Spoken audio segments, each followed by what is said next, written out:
है ना case study हाँ, करनी। मैं गुड इवनिंग जब मैं आऊंगी तब कर दूंगी सर, मैं अभी नहीं।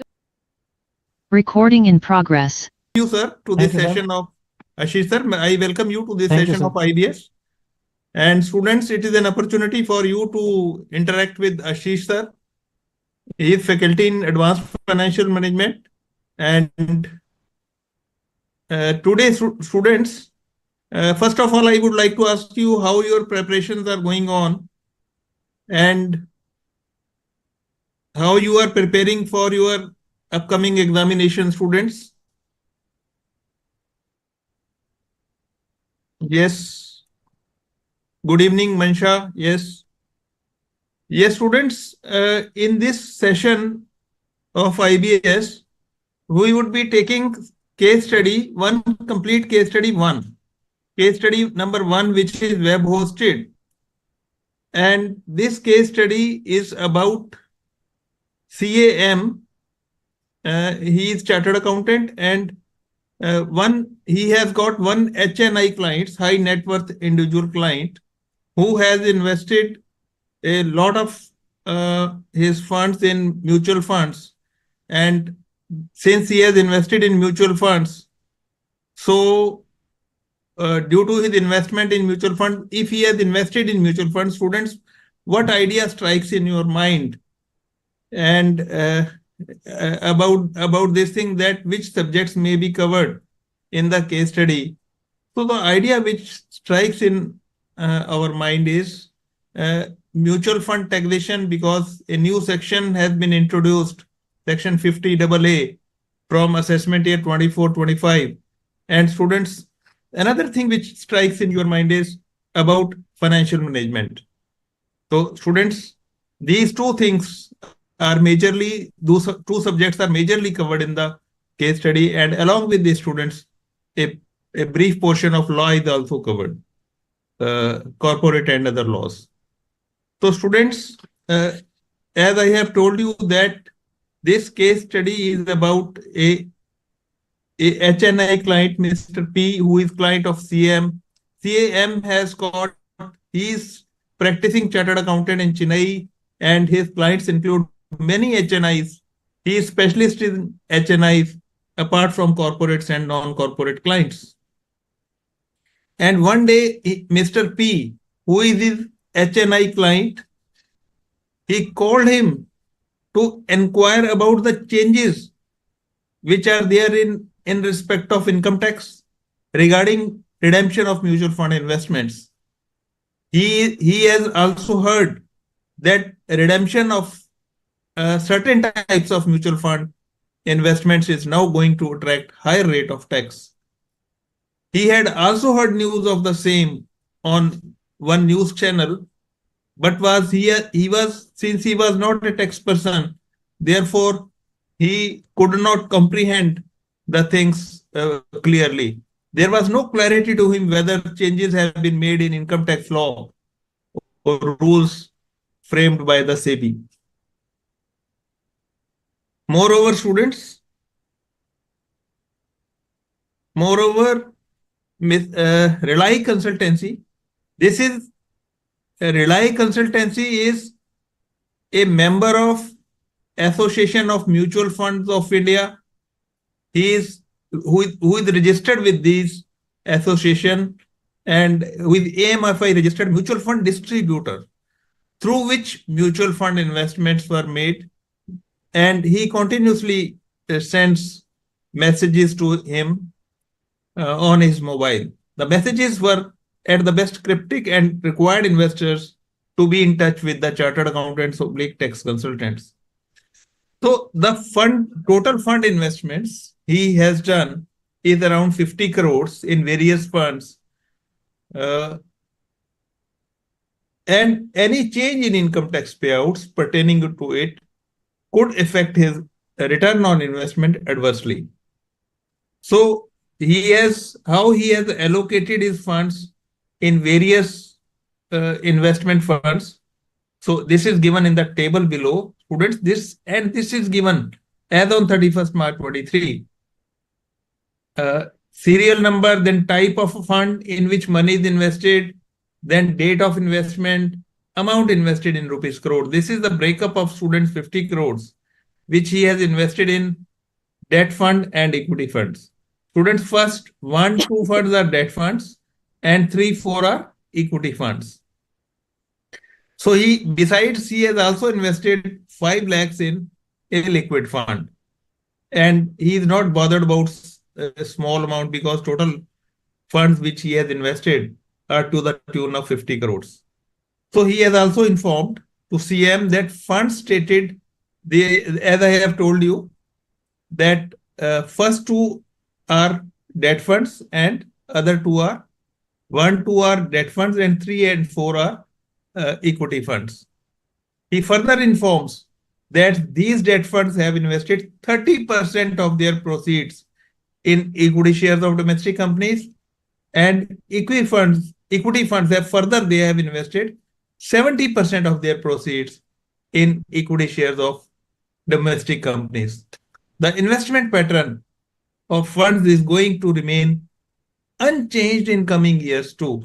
He was planning to redeem his entire portfolio, mutual fund investment portfolio, in the month of October 23, depending upon the market conditions. Their discussion also went around returns from debt funds. Debt funds, we invest predominantly in government and high-grade corporate bonds. Mr. P was of the view that since the interest rates in the economy are likely to go up in few months' time, keeping in view broad macroeconomic indicators. And students, the interest rates, so Ashish sir will tell you about the interest rates. I will tell. Thank you, sir.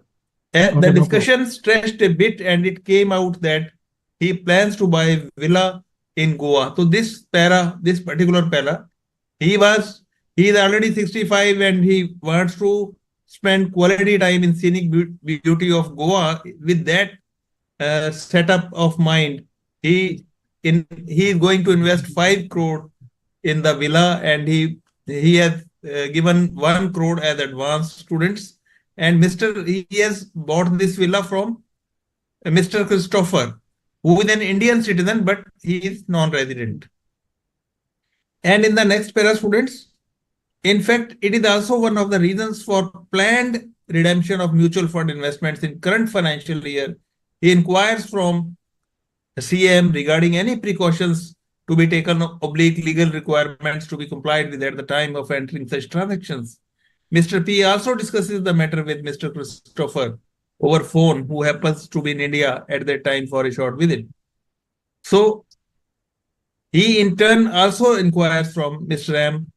CAM regarding investment avenues, if any, available to non-residents, like purchase of other house, investment in NHAI bonds, because NHAI bonds under taxation laws to have capital gains. So there are issues involved, income tax issues are there, and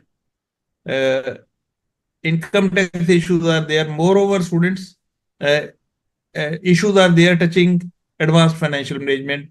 And now Mr. Christopher plans to repatriate the proposed sale proceeds of villa to the country in which he is resident.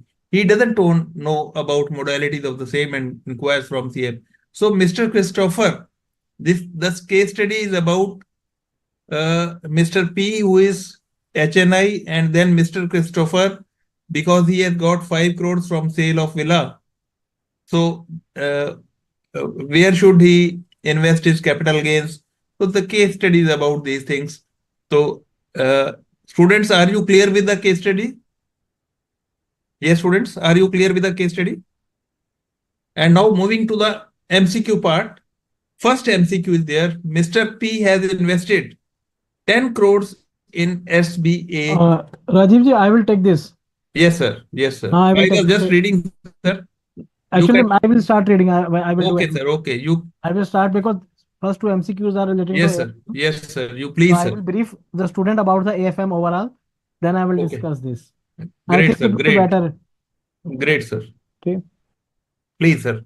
Okay, students. यही तरीका better, I think. ठीक है. Okay, students. Welcome to the session, and seeing the chat box, I got very excited because there are so many good evening, sirs. Ishwar San, Avinash, Sweetie Kumari, Pagdimiri, Ms. Pagamidri Devi, Kiran S, Kapil Kumar, Lokesh Mayur, and Sushil, Mamta. So, if I forgot any name, please forgive me. I am trying to Kiran Shukla, Miteshi Bhai Patel, Natsala, Mansi, Kadambari, and Sankaran V, Komal Prajapati, Tanishka, and JD. So, students, welcome to you all in this session.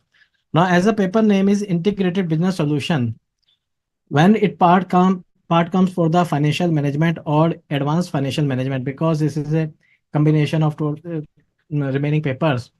So here, see, remember one thing: starting of any business is with the money and end is with the money. Okay, so of course, when money is there, then financial management will be there. So this part cannot be ignored at all. Now, so far as the topic paper of AFM in your this curriculum is concerned, now please student note that since it is an open book examination, so I think it is a privilege to you, because if you are taking core paper of AFM, this is a closed book examination. You have to understand the things, then you have to even mug up some formulas maybe, or you have to keep memorize something not very much, but something you have to memorize. But here you have a benefit that you can take the book in your examination hall, open book examination. So there are two type of student. One who have taken the first group, then they are not going to face any problem. Student who have not taken any first group, so please student don't worry about this paper. Just have a develop some basic understanding of the basic topics, and just be aware of which chapter contains which topic, chapter related which topic. So you will not face any problem, and you can easily locate the exact location. You can easily point, or you can easily where the answer of any question can be solved with the help of the same. So here, that's why it is very important that you should be thorough with the only basic concept. Okay, if you're not taken the first group, if of course you have taken the first group, then you are well versed with the basic almost concept. Now, when we talk about the AFM, and now when we talk about the IBS, IBS basically integrated business solution. When we talk about is the overall business solution. Okay, so normally the more important part can be hedging, foreign exchange exposure risk management. This can be merger acquisition. This can be valuation. Of course, portfolio can be a part of the same. Generally, portfolio and mutual funds are for the HNIs or the investors' point of view. From the corporate point of views, generally the topics of advanced capital budgeting. Okay, then as I told you, forex derivatives, because they are used for hedging. Derivative can as well use for the HRI purpose. So from this you can develop an basic understanding for which purpose, for which type of entity, which topic of the AFM will be applied. For example, if you have any idea of the securitization, now securitization is a basically selling of the receivables. So it is a one way of raising the finance. It is a new source of finance. So this, if in the integrated business solution, you should have an idea what basic concepts of AFM are applying there. So that is the main purpose. Here in this, if we talk about this MCQs, the two basic MCQs are very good one. Okay, now let us, I am reading for the you to the first MCQ, then I will come to second MCQ. Nistala is asking, Sarvani, sir, what is audit trail means? I think it will be taken by the Rajiv sir. Okay, another related queries will be, there are some text queries are there. They will be taken by the concerned faculty. I can take only AFM related. Any you have a question, you just pose, just send your questions. I will reply the same. Okay. Now it says like that P Limited has invested rupees 10 crore in SBI Life Mutual Fund, which has the following, which of the following statement is more appropriate about the arbitrage. Now, student, when we talk about the arbitrage, so you should be thorough with the concept of the arbitrage. What does mean the arbitrage? Arbitrage basically means uh, buying in one market and selling in another market. Generally, this arbitrage does not involve any major investment. Okay, so this can be future to forward of buying in a spot market and selling in the future market, or it can be buying in one geographical area, selling in another geographical area. So it can be any way. Arbitrage means buying in one market, one segment. We can say buying in one segment and selling in another segment. So when word arbitrage has come, so of course it gives us a hint. There is something where it involves buying and selling, buying and selling character. So let us start reading each of the choices given to us.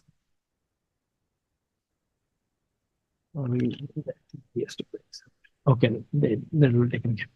Now, such funds tend to provide better return than equity. It is a subjective thing, we cannot say. However, they have a lower volatility in comparison to equity. Of course, to some extent, we can agree. Besides, they seek to capitalize on the price differential between the spot price and the future price. Expense ratio and arbitrage fund are likely to be this. So here, some hint has been come to us. No problem. Now we come to next. Such funds tend to provide better return than debt instrument, that is subjective. However, there are high volatility. It is quite bit less possible because generally volatility in the there is a less chances of the volatility. Okay, and again, as it has said that they seek to capitalize on the price differential between spot and this. Expense ratio in arbitrage fund are likely to be higher as compared to liquid funds. Okay, so also it is somewhere near about the same. Next point, such funds tend to provide better return than debt instrument. However, they have a lower volatility in comparison to equities. Now, this is a valid, to some extent, this is a valid point. Besides, they seek to capitalize price differential. This is common to all. Expense ratio in funds is high compared to liquid funds. Okay, because see what happens in a arbitrage fund, there are more buying and selling, so they have a higher expense ratio. Okay, whereas in first two, I think here in this ratio, it is quite lower. So of course, we are near to the answer. Now, last option, such a fund tend to provide better return than equity. Again, a subjective thing, because equity can be a very equity return. Generally, in a debt, the returns are normally fixed of fixed nature. Their volatility level is not that much of equity, because equity is more volatile or a speculative have a speculative character. Their price is likely to be very that much. Therefore, they have a higher volatility in comparison to equity. Not it is not a true. Besides, they do not seek, not possible, price differential between sports. So this statement we are cutting out. Okay, we are excluding this statement, and this is there. This statement we are cutting out, excluding, or we can say crossing the statement, and this is the better. However, they have a volatility. Now here we are cutting excluding this. So again, we can see that in every point, three options, we have something to exclude, or we can say cross out. So accordingly, the best option, appears to be the more appropriate option. Or otherwise, you can even locate this answer in your study material. There you will get complete description. Okay, now I'm coming to the next MCQ. Mr. P is of view that interest rate in the economy are likely to rise. What impact would have a NAV of the debt fund? Ignore other factors like duration of fund, bonds, etc. Now it is likely to lead to a fall in the NAV of the debt fund. It is likely to lead in the rise of a NAV. NAV debt fund is likely to remain at past level. NAV of debt fund is not affected by movement in the interest rate. Now, student, here your basic knowledge of bond valuation comes in is tested, because mutual funds having a debt mutual fund having a invested their sum in the bonds, and when they have invested amount in the bonds, what they have to do, they see bonds, there is an inverse relationship. There is a inverse relationship between yield and the value of a bond. Okay, if yield is rising, sorry. Go on.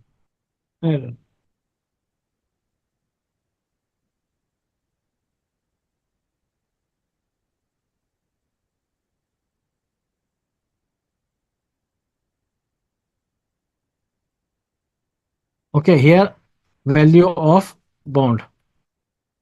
Okay, so if value is rising, we can see if yield is rising, the value of bond will be go down. So it means if the interest rate are increasing, of course, the value of the bonds that in which the company mutual fund has invested the amount will start decreasing. So of course, it is an indication that it will lead to fall in the NAV of the bond. So simple, we can say it is option A is our correct answer. Anisha Pal is saying, sir, please explain again. Anisha, do you want me to explain again? Okay, Nisha, you want to explain me this about the bond valuation concept, or what exactly you want to me to explain again?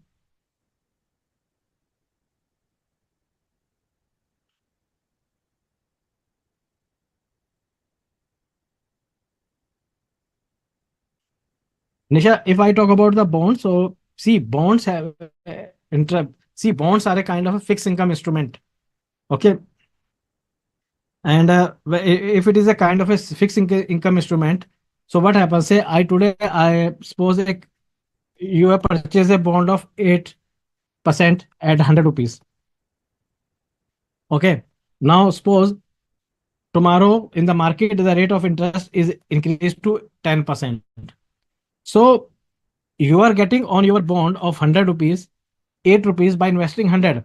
Now when rate of interest has rise to 10, so same interest 8 you can get by investing 80 rupees. So there will be a fall in the value of bond by 20% straightforward.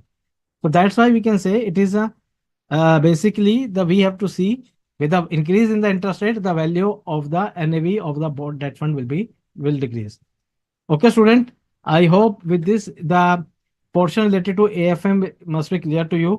Now I will request our DT faculty, CA Dimple Goel, to take the session further on Thank, income tax. thank you, Thank Shish you. sir.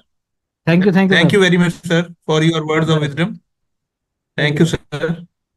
Thank you.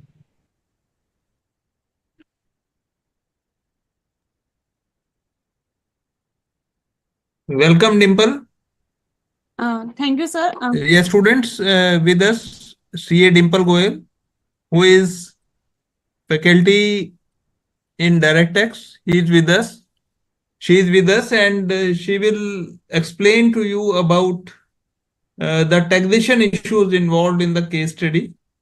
And students, as I have told you that section 50AA, which is inserted by Finance Act 23, so it is a crucial section so far as mutual funds are concerned. So Dimple Madam will in detail tell you about section 50AA and other issues involved relating to taxation in the case study. Yes, Uh, Dimple Madam, over to Thank you, you. sir. Good evening, students. I am CA Dimple Goyal, your direct tax laws and international taxation faculty. Before reading, go to the case study, I'm just seeing there are so many queries on TDS provisions regarding the why TDS is so necessary, what is the logic deduction of TDS, and why we are deducting TDS when we got the credit at the time of payment of tax liability. So, first of all, this is very basic, and it should, because this is the paper of IBA and the integration of your other 5 subjects of final level plus your set A and set B. But this should you have been dealt in paper 4 direct tax laws and international taxation. But I'm just briefing you because you have a certain query on TDS. What is TDS?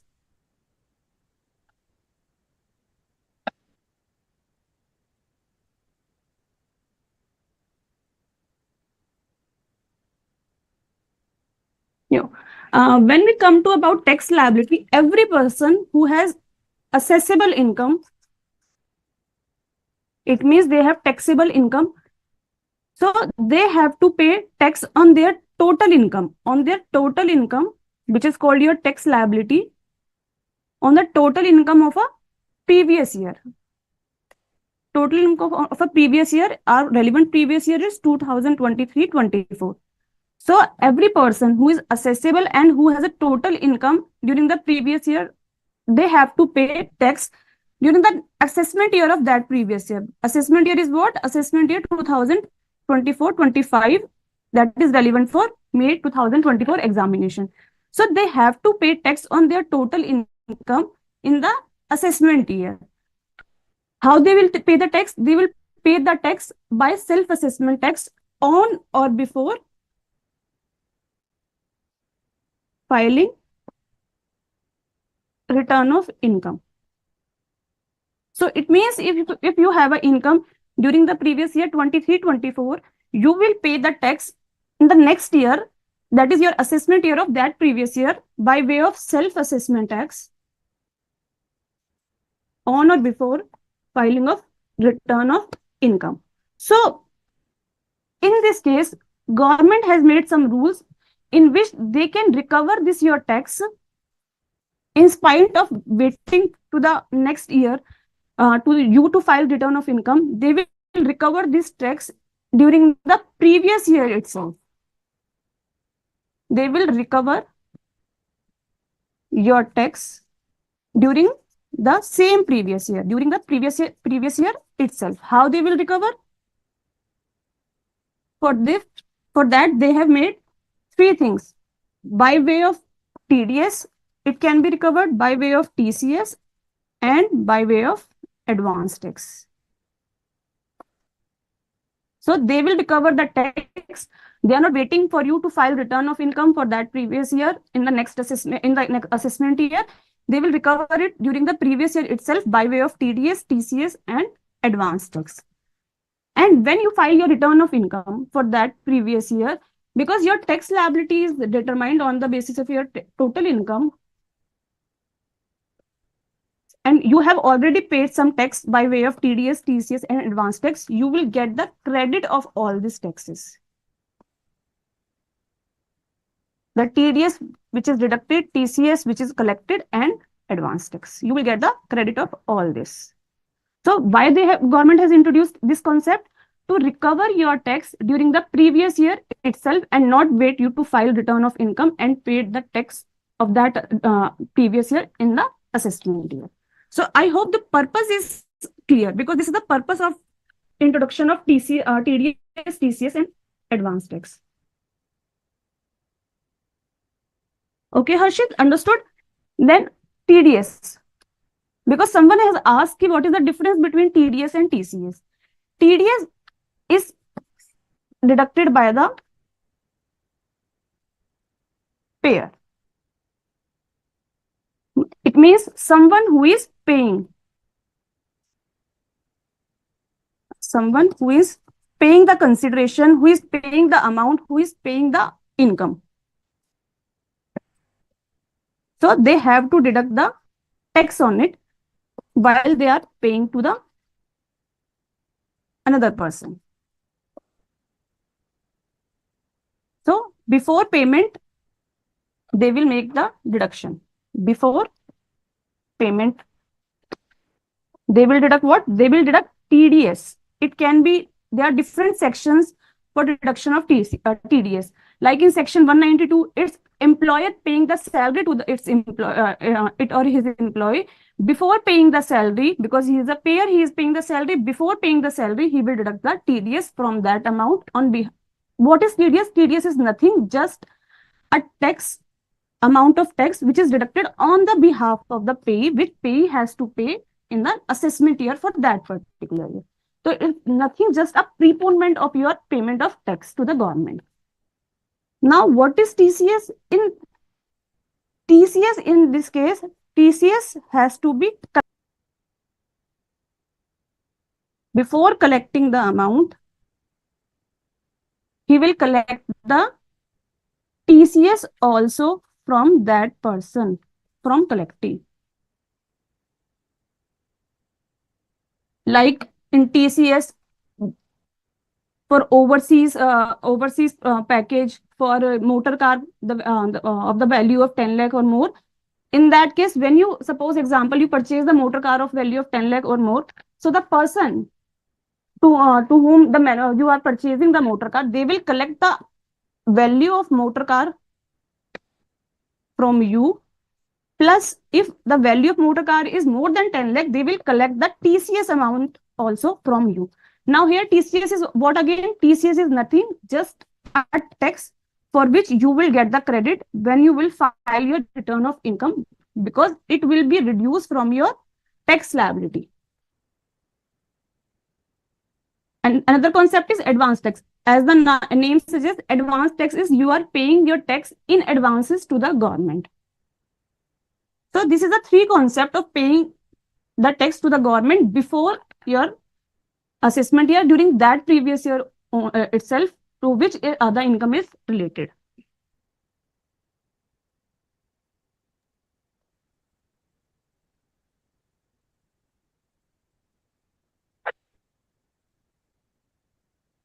Yeah, in case if your tax liability is lower and you have the higher credit, you have the credit of TDS, TCS or advance tax, you will get your amount refund.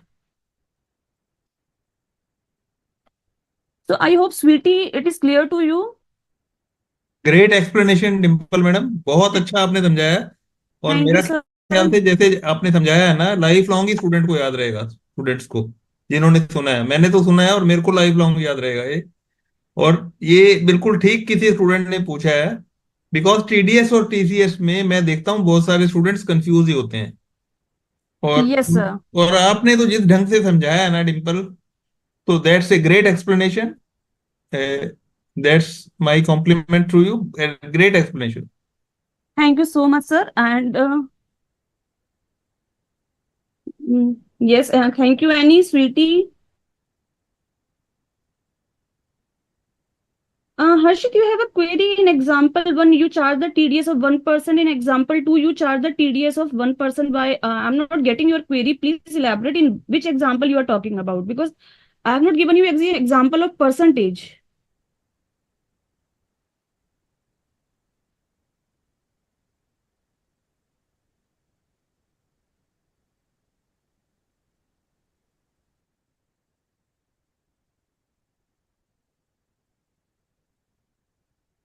TDS and TCS में Aparna Mishra is asking me to repeat the same once again. TDS made the person who is paying the amount, he is liable to deduct tax on that. Suppose you are employer is paying salary to his or its employee. So before, suppose the salary is 30,000 per month. I'm just giving an example. And the TDS, which is calculated, there's some prescribed rule, the percentage is there, the average rate of tax, many concepts are there to determine the amount of TDS. So I'm not going into detail in that concept. Suppose TDS is to be deducted of rupees 2,000. So in this case, the employer will pay 28,000 to its employee and 2,000 to government as TDS, which is the tax on the behalf of its or his employee. So his or its employee will get the credit of this 2,000 when he will file his return of income. This 2,000 will be reduced from its tax liability, his tax liability. In another case, in the case of TCS, the person who is collecting the amount, who is receiving the amount, he will receive the amount plus he will get some additional amount in the form of TCS from the another person from the collectee. The example which I am giving, there are certain provisions for collection of tax source also. One of the section is there regarding the motor car. If you are purchasing the motor car of the value of suppose 15 lakh, more than 10 lakh, if you are purchasing the motor car, then TCS provision will be attracted. It means the person who is selling the motor car to you, he has to collect the TCS amount also, plus he will collect the value of motor car from you, as well as he has to collect some tax amount which is called TCS from you. So if suppose you are paying, you are purchasing the motor car of 15 lakh and your TCS amount, I'm just taking the example only, it's not exact figure, I'm just saying your TCS amount is 1 lakh. So you have to pay 15 plus 16 lakh to the seller. You have to pay 16 lakh. 15 lakh is the value of motor car, and 1 lakh he has to deposit. He has to deposit to the government as TCS, which is nothing but a tax which is paying to the government on your behalf. So while you are filing your return of income for that previous year, you will get the credit of this 1 lakh amount. So your tax liability will be reduced accordingly.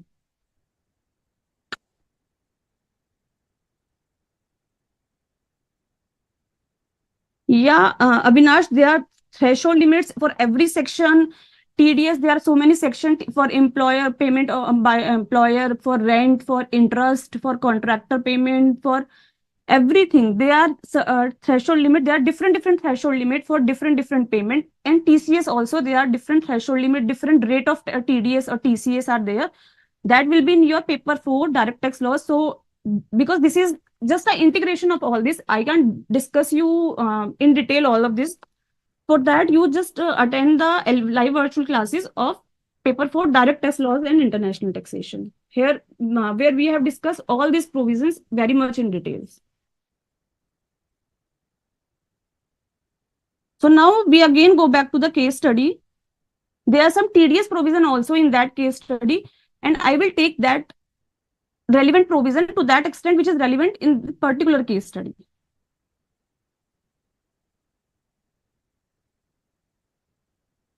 So in the last 2 paragraphs of the case study, there was some discussion regarding कि Mr. P wants to purchase, to buy some villa in Goa, and for that, and some TDS requirement is also there when you purchase some residential property, then there's some requirement of deducting tax at source. So we will be dealing with that first. Before that, I'll just read the facts of the case study. Yes, Mayur, you can say RCA mechanism is there in the indirect taxes, not in the direct taxes, because direct taxes that is, as the name suggests, it's a direct tax. The person who is earning the income, he has to himself pay the tax. But in the indirect taxes, the burden is shifted on the other person. So RCA mechanism is not there in the term is not there in the direct tax. If you are earning your income, you have to pay tax to the government. But how you can say the other person is deducting tax on your behalf and paying to the government, and you are getting the credit of that. So kind of you can say it. Okay, the discussion, the second last paragraph of the case study, the discussion stretched a bit, and came out that he plans to buy a villa in Goa.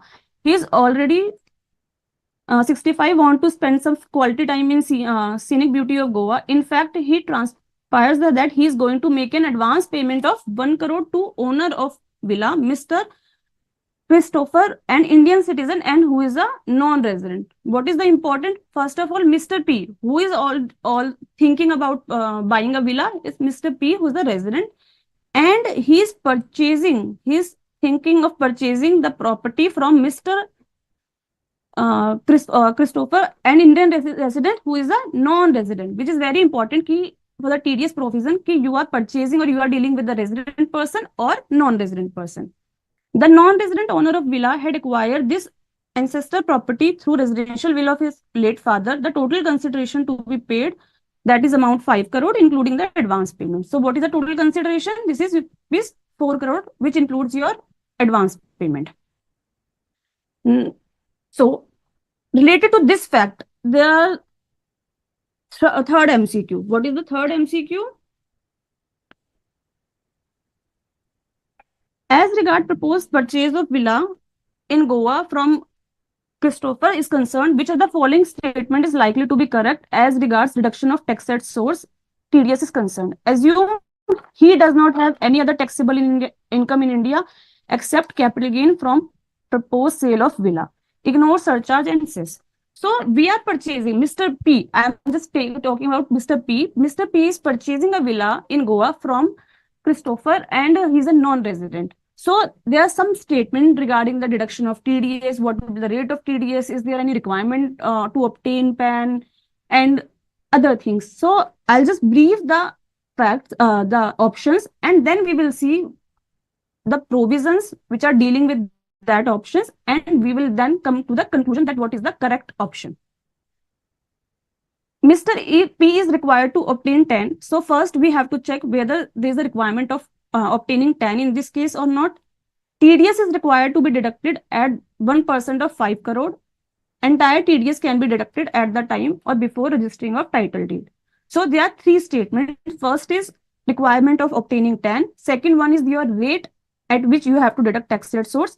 And third, your time of deduction, that when you are required to deduct tax at source. Option B, it is not mandatory for Mr. P to obtain 10. Okay.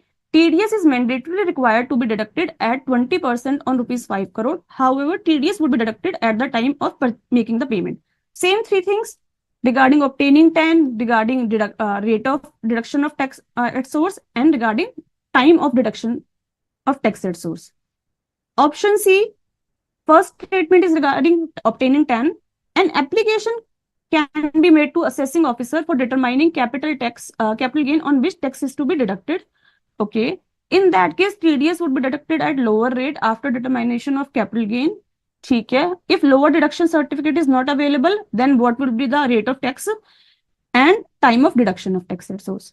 Similarly, in fourth option also, there is something like this also. So there are 4-5 options. So first, we will understand what is 10. 10. So every person who is responsible for deducted or collecting the tax, they have to obtain 10. 10 is nothing, just like your PAN, you have a PAN. So 10, if you are collecting tax at source or you are deducting tax at source, so you have to obtain 10 before that. 10 is nothing, just a 10-digit alphanumerical number as your PAN. So you have to obtain 10. But there are certain section under which if you are deducting tax at source, you are not required to obtain PAN. What are these sections? There are 3 sections. If you are deducting tax at source under these sections, you are not required to obtain 10. What are these 3 sections? If you are deducting tax at source under section 194 IA, 194 IB, and 194 M. What is 194 IA? That is related to this case study also. 194 IA says every person who is a transferee. So every person who is a transferee who is paying the consideration to a transferor who is a resident,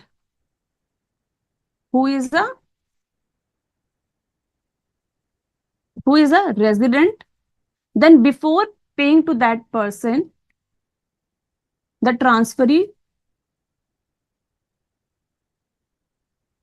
has to deduct 1% of the amount of consideration or stamp duty value of the property, whichever is higher. If the amount of consideration or the stamp duty value of the property does not exceed 50 lakh, then there will be no requirement to deduct tax at source under this section. So this section applies to whom? If you pay who is pay in this case? Transferee, who is every person. It means this section is applicable on every person. And payer. Payer means the person to whom you are paying. It should be resident. In this case, resident transferor, because we are talking about the transfer of immovable property. So, if the payer is a resident transferor, then the transferee, before paying to the consideration to that person, he has to deduct tax at source. But in our case, who is the transferee? In our case, transferee is Mr. P. And who is the transferor? Transferor is your Mr. Christopher. So is this section applicable? 194 IA will be applicable in this case? Tell me, student.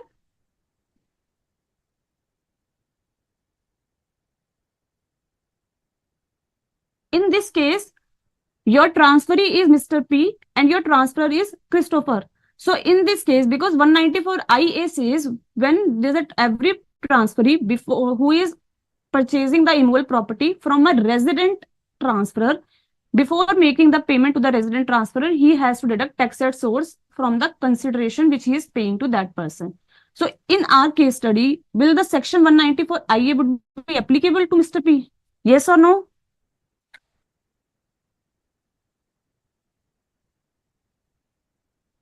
Come on, students.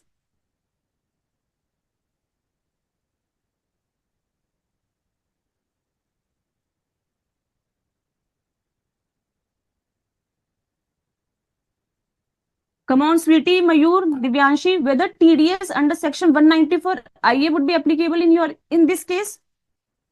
When Mr. P is buying the villa from Christopher, who is a non-resident.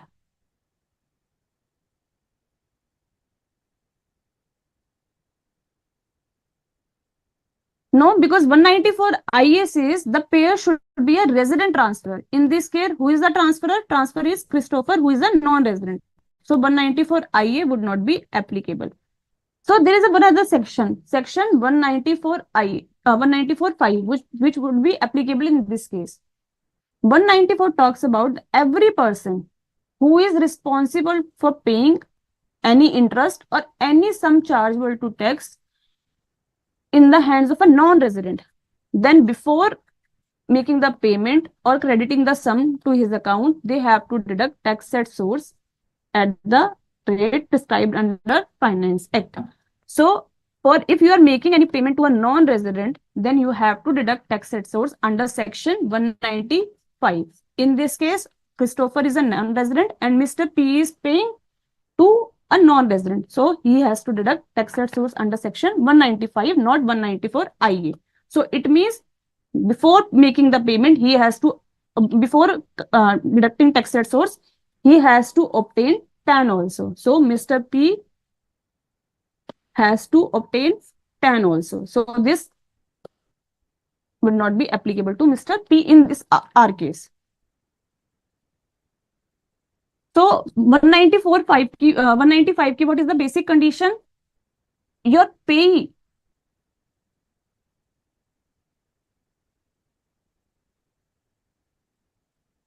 sorry students, it would be payer and payee. So in 195 your payee to whom you are paying, he should be a non-resident, and payer who is paying the amount, he can be a resident or non-resident. So Mr. P can be resident or non-resident. It doesn't matter for attracting the TDS under section 195. But to whom you are making the payment, that is payee, he should be non-resident. So he has to deduct tax at source under section 195. Okay. So in this case, when there's a capital gain, what is the sum chargeable to tax? Because the property is in India. So in case of a non-resident, it would be deemed to accrue rise in India because the property is situated in India. So it will be taxable in the hands of Mr. Christopher. That is very much clear. But whether the whole sale consideration would be taxable? No, the only capital gain that would be taxable in the hands of Christopher. How that will be determined? Who will be determined that capital gain? Are the payer is going to determine what is the component of capital gain in that portion? No, that will be determined by the assessing officer. So where the person who is responsible for paying that sum chargeable to tax under that to a non-resident, like Mr. P, when he is paying to the Christopher, he considers that the whole of the sum would not be chargeable to tax in the hands of non-resident. That in our case, because sale consideration, wholesale amount would not be chargeable to tax, only capital gain would be chargeable to tax. So he will make an application to assessing officer who will determine the appropriate portion, which is the sum which is chargeable to tax in the hand of Christopher. And when the assessing officer determines the appropriate portion, the tax shall be deducted only on that portion. You will not deduct tax at source on rupees 5 crore in this case. You will deduct on that portion only, which assessing officer would determine by your application. There is also one provision of section 197 that the payee, he can apply for lower deduction or no deduction of tax at source. He can apply to the assessing officer that his income is not so much, and application for issue of certificate which says to deduct tax at deduction of tax at source at lower rate or no deduction at all. So if because for 197, 195 is already also prescribed. So if the tax has to be deducted under section 195, then the person can make an application to the assessing officer to issue a certificate for lower deduction or no deduction of tax at source. If assessing officer is satisfied, then he will issue the certificate, and the payer who is responsible for paying the income shall deduct the income tax at that rate which is prescribed in the certificate, or he will not deduct tax if it is so written in that certificate. So 4-5 things are there. First, Mr. P has to obtain 10. The tax has to be deducted under section 195.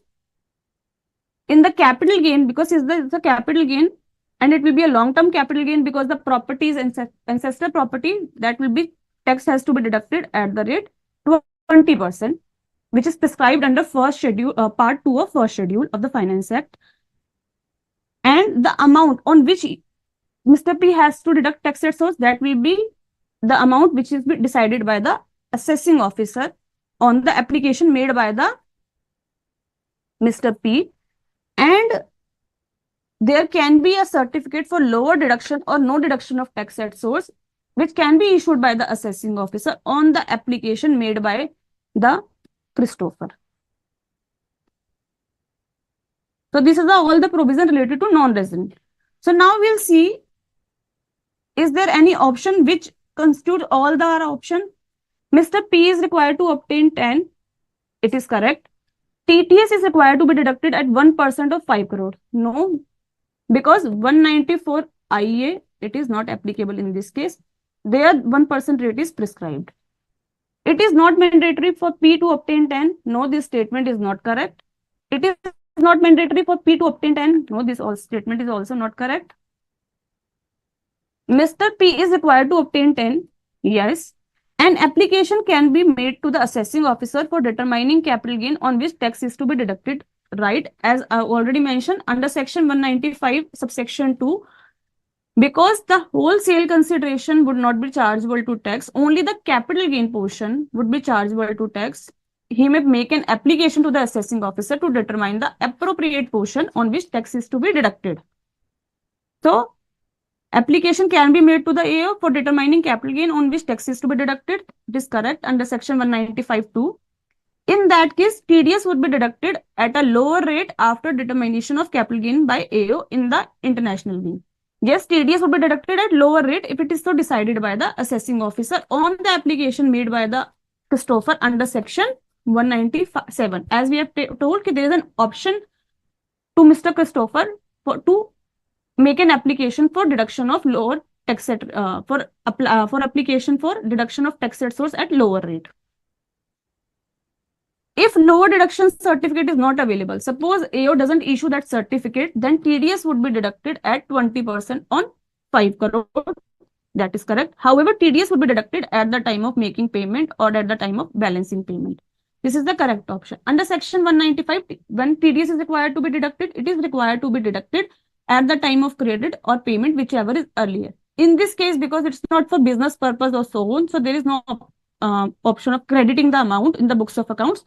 So before making the payment, Mr. P has to deduct tax at source in this case. So option D would be the correct. There are so many provision dealing with that. 203A, then your 195, then 197, 194 IA, which is not applicable in this case, but you have to see whether it is applicable or not. So all this provision is testing in the one MCQ only. So is it clear, student, or is there any doubt?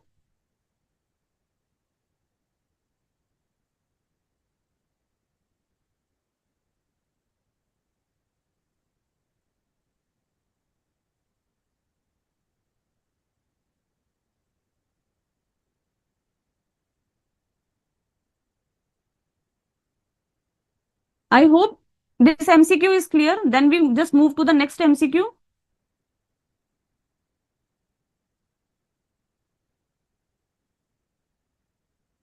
fourth MCQ, which is now this third MCQ is related to Mr. P. What is the requirement to Mr. P to collect to deduct tax at source? Now this MCQ 4 is related to Mr. Christopher.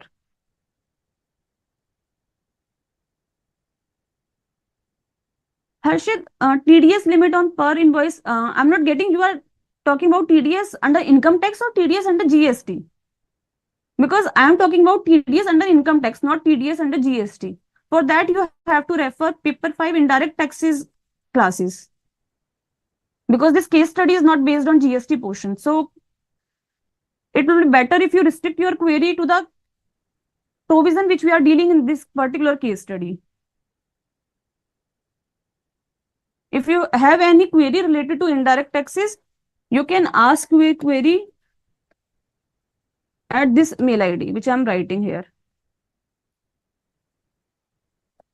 And if you have any query related to DT also, which is not pertaining to this case study or the provision which dealing in this case study, you can ask your query at this mail ID, dt-final@icai.in for DT related query, and for IDT related query, idt-final@icai.in.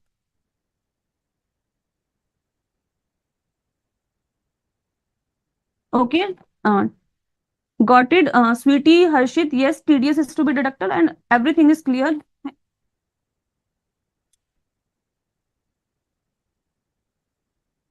Regarding the fourth MCQ, as regards Mr. Christopher's inquiry regarding purchase of another residential property. So first we have to read the last paragraph of the case study, which is related to this MCQ.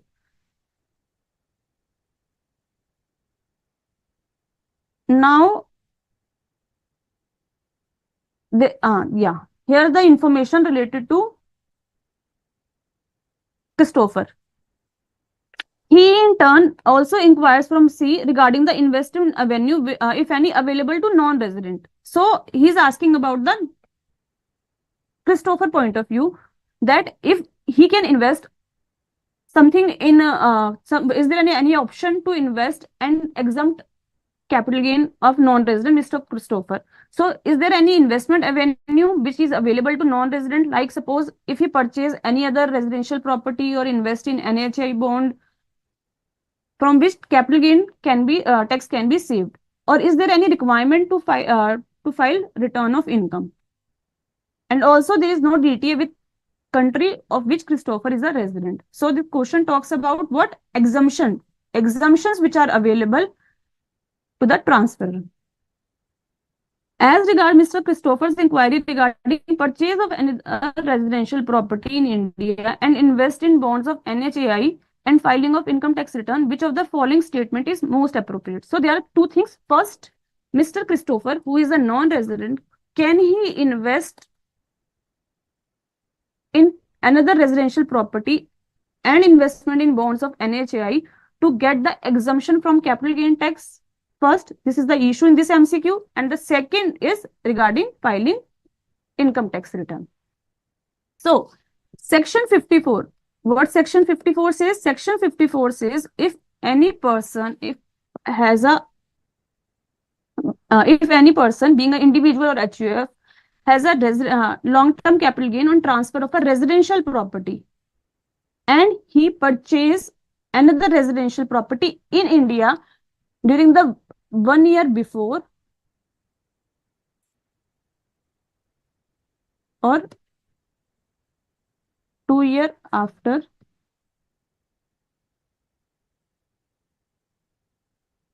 the date of transfer, or construct during the 3 years after the date of transfer, then he will get the exemption under section 54 up to the amount invested in the new residential house property in India. If the capital gain doesn't exceed 2 crore, then he has an option in a lifetime, one-time option in his lifetime, to purchase 2 residential house property in India, and he will get the exemption from the capital gain tax up to the amount which he has invested in the 2 residential house property in India. So there is no restriction under section 54 on resident or non-resident. So a person who is a resident as well as a person who is a non-resident both can avail the exemption under section 54. So it means Christopher has an option to invest in the residential property in India and get the exemption from the villa which he is selling to Mr. P during the current previous year. Regarding the investment in bonds of NHAI, the exemption is under section 54 EC. What 54 EC says? If the assessee has long-term capital gain from land or building or both,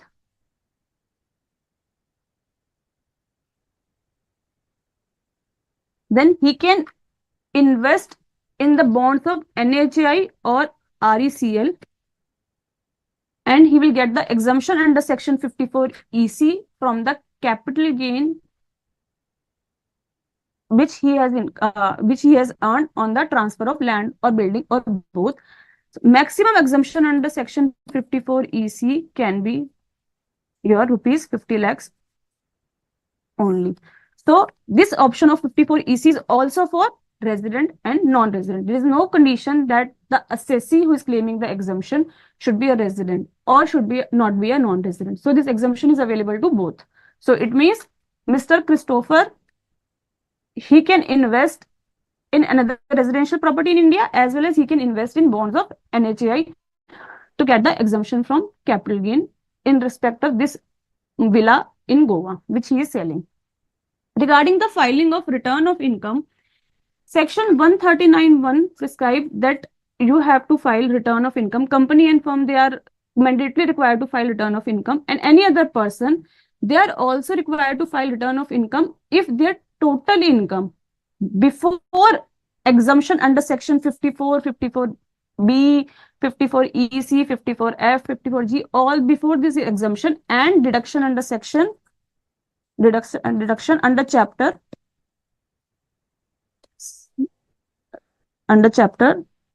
6A exceeds the basic exemption limit. So if your total income after this exemption and deduction, because total income term is what? Total income is gross total income minus your deduction under chapter 6A. But here, if the total income before these exemptions under section 54 and before deduction under chapter 6A, that exceeds your basic exemption limit, then it is mandatory for that person to file his return of income. So in this case, what are the options? I'll just remove all these things so that option can be visible to you. First option is non-resident can make above said investment. Above investment means investment in residential property in India and investment in bonds of NHA. First statement is true. However, after making investment, he has no taxable income, so there is no obligation to file income tax return, which is incorrect because you have to see your total income before exemption and deduction under chapter 6A. So this second statement is wrong. Non-resident can make above investment to save capital gain tax. However, if total income before giving effect to deduction against such investment exceeds basic exemption limit, there is legal obligation to file income tax return. It seems to be right, but we see the other options also. Non-resident cannot make above investment. So the first statement itself is incorrect, so you don't need to read the further. Non-resident can make investment by purchase of another residential property in India, but cannot make investment in bonds of NHI, which can be subscribed by resident only. This statement is also incorrect, so this is also not, this B option is also not correct. So the correct option is B. Yes, non-resident can make both the above investment, and if his total income before this exemption deduction under section 54 and 54 EC exceeds basic exemption limit, he has to file his return of income mandatorily. So the option B is the correct.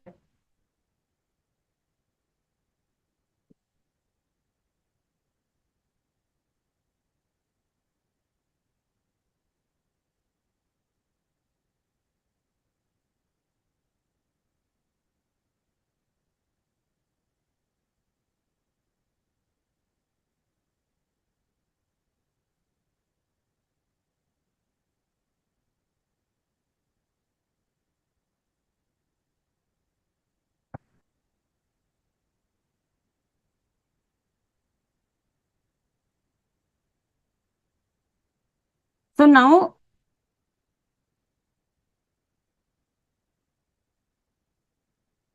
I'll just move to the descriptive question, which is related to direct tax laws. Because the question which is related to law, some law faculty will take that question, the MCQ number 5 and descriptive question 8. Before that, I'll just proceed to the descriptive question 6 and 7. This 6 and 7 question, it is related to your recent amendment by the Finance Act 2023, which is regarding the section 50AA. This is regarding the amendment which has been taken place under section 50AA, which is related to your market linked debenture and your specified mutual fund. So firstly, we understand what is this market linked debenture, what is specified mutual fund, what is their taxability and so on. Then we will read the facts and go back to the the descriptive question. What are the requirement of the question? So first, I'll just explain you the amendment, why this amendment has been brought, and because of this amendment, what is going to be happened in regarding the taxability on transfer or redemption of this market linked debenture and specified mutual fund. So first of all, this section 50AA, this is related to the taxability of capital gain on market linked debenture or specified mutual fund. What is market linked debenture? As the name suggests, there are some debentures. But what is market linked? These are the debentures. These are the debentures which has whose return are linked to the market return of other underlying security. It means what? These are the debentures. They are some debt instrument. The market linked debentures, they are some debt instrument, and whose returns, how much return you are getting from this market linked debenture, this is linked with market returns of some another underlying securities or indices. So it means in normal debenture, what happens? This is a debt form. You will get some percentage, suppose 10% of fixed interest every year till the time of the duration of debenture, and you will get your money back at the time of maturity or redemption whatsoever. But in the market linked debenture, this rate of return is not fixed, and its returns, it depend that are linked with the market return of other underlying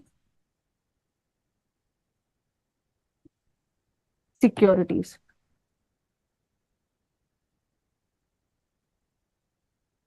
What are these underlying securities? It can be your Nifty, gold index, your Sensex. So how the Nifty, gold index or Sensex are performing, on that basis, returns of these debentures will affect. So example, suppose a company issues market linked debenture which says that it will pay a return of 12% per annum if your Nifty 50 index does not fall by more than 25% during the tenure of market linked debenture. So it means that if the Nifty 50 index does not fall by 25%, you will get the return of 12%. But if it falls by more than 25%, then you will get only the principal amount back and no returns on that. So this is the market link. There is no fixed percentage of the returns you are getting. It is linked with market performance of some other securities. It can be Nifty, gold index, or Sensex, something.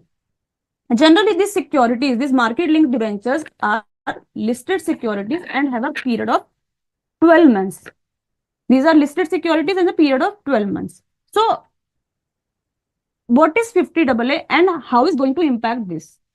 These market linked debentures, they are not the debenture, not the equity. They are just include the combined feature of your debt and equity. They are your hybrid securities, which has the feature of both debentures and equity. Debenture because your principal amount is safe, and the equity because your returns are not fixed in this case. You are not getting the fixed percentage, and they are generally the listed securities, which have a tenure of minimum 12 months.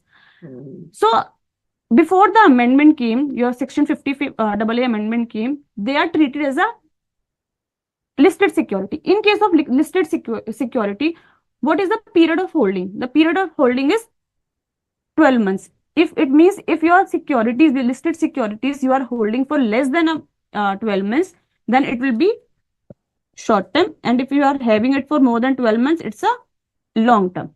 If it's a short term,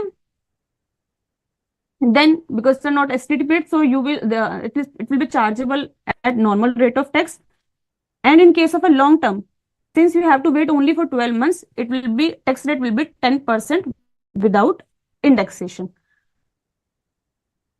So these market linked debenture, because they have a minimum period of 12 months, they are treated as a long term securities because they are of a 12 months tenure. So they are long term, and SECI has to pay 10% tax rate on the capital gain portion without indexation. But they are not in the form of debenture. While you see the other securities, then for that, like unlisted debentures, the period of holding is 36 months and the tax rate would be 20% without indexation. So for that, government has made some amendment in section 50 AA, which says that in case of a market linked debentures, they will be treated as short-term capital gain only without considering the period of holding. So if you are holding for 12 months, 24 months or 36 months, it doesn't matter. They will be always short-term capital gain. So if they are always short-term capital gain, they will be chargeable to tax at slab rate only. Got it, student? Till now, it is clear?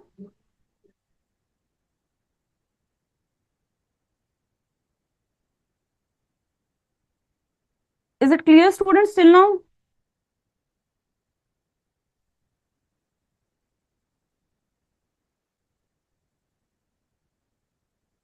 The period of holding is 36 months to determine whether it's a short-term or long-term capital asset.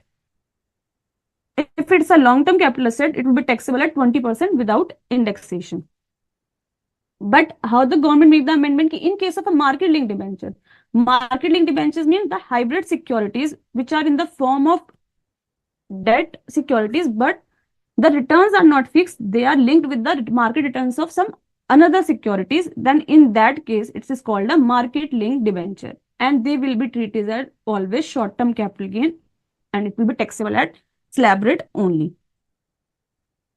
It includes one more thing, 50 AA. What it includes? It includes specified mutual fund. What is a specified mutual fund? In case of a mutual fund, if you are investing in the mutual fund and the proceeds of that mutual fund, they are investing in the equity shares of a domestic company, but not more than the 35% of its proceeds are invested in the equity share of the domestic company. So if you are investing in, suppose, one mutual fund, and in that mutual fund, they are further investing in the equity share of domestic company, and they are not investing more than 35% of its proceeds, then these mutual fund will be called specified mutual fund. So there is one more concept of equity oriented fund, because that we have to understand, that is prescribed in the section 112A. What is equity oriented fund?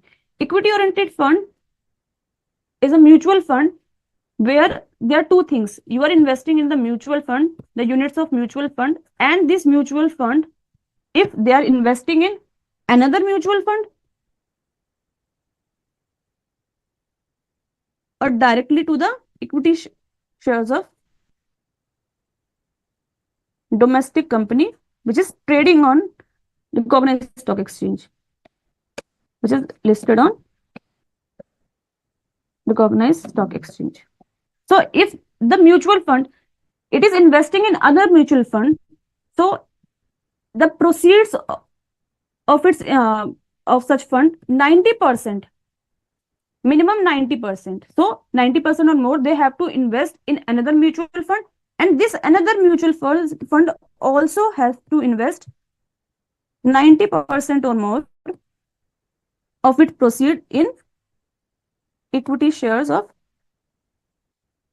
domestic company. So it means you have to ultimately invest in equity share of a domestic company which is trading on, listed on recognized stock exchange. So directly, if the mutual fund is investing in equity share of a domestic company which is listed on recognized stock exchange, then the limit is 65%.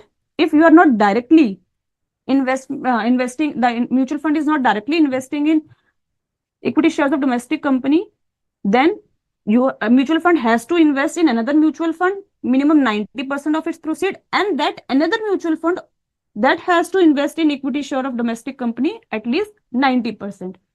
In that case, this mutual fund will be called equity oriented fund. Got it, student?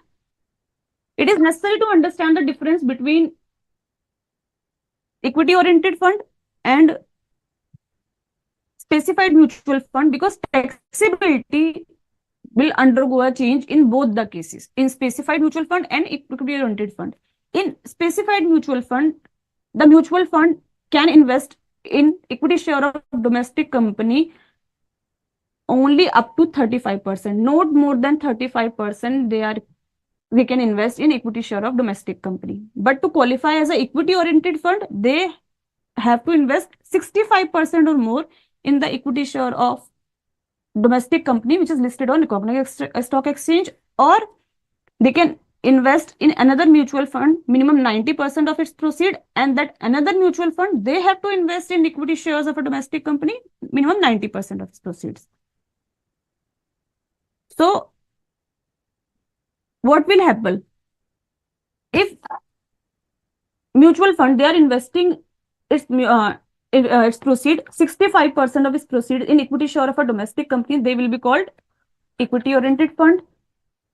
Then in that case, under the period of holding will be, as per 242A, the period of holding would be 12 months to qualify as long-term capital gain. So if it is, the units are holding for more than 12 months, it will be long-term capital gain, and it will be taxable under section 112A at the rate 10% in excess of rupees 1 lakh. So there is no amendment in equity oriented fund, so it will be remain the same if it is acquired before 1st April or after 1st April 2023. But suppose the mutual fund is investing not more than 35% of its total proceeds in equity share of a domestic company, then it will be qualified as what? Qualified as specified mutual fund.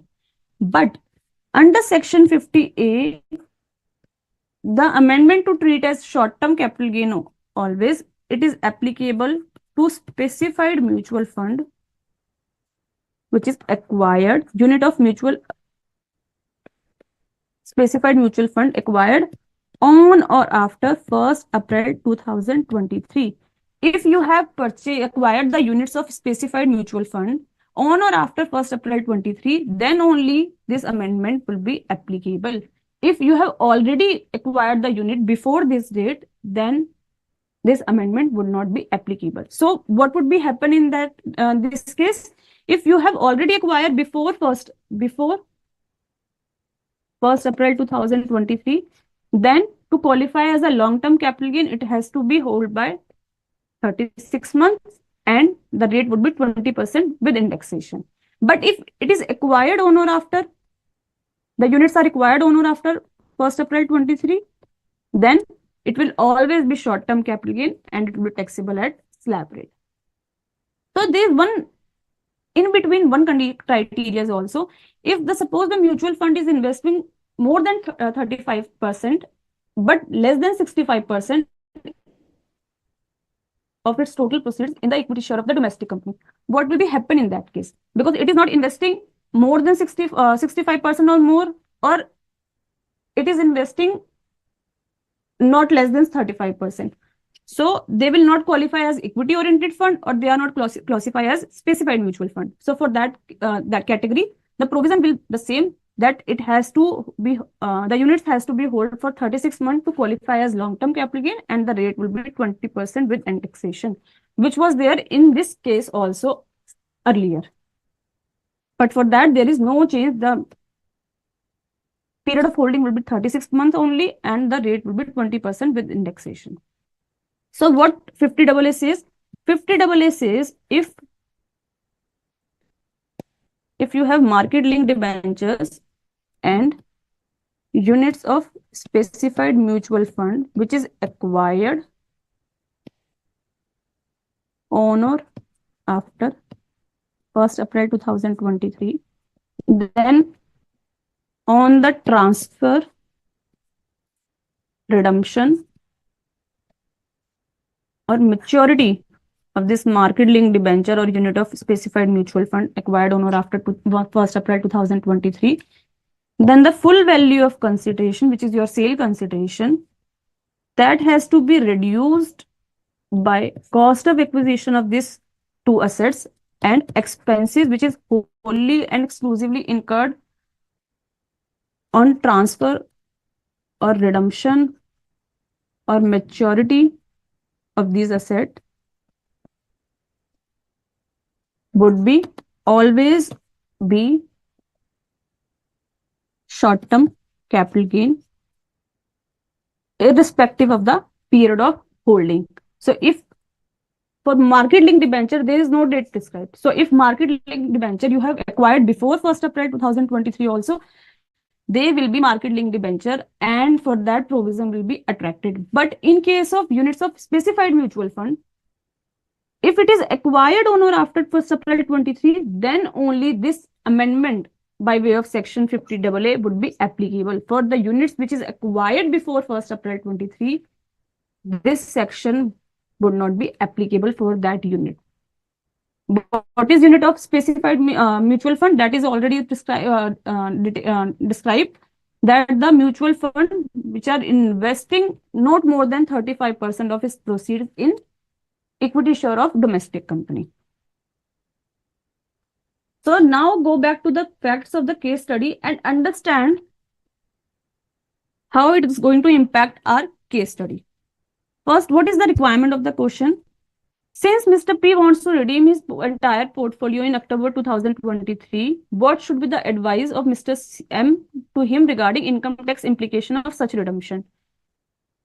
Just describe manner of taxation. Further advice should offer regarding the news. What is the news he is getting? News, he has some portfolio.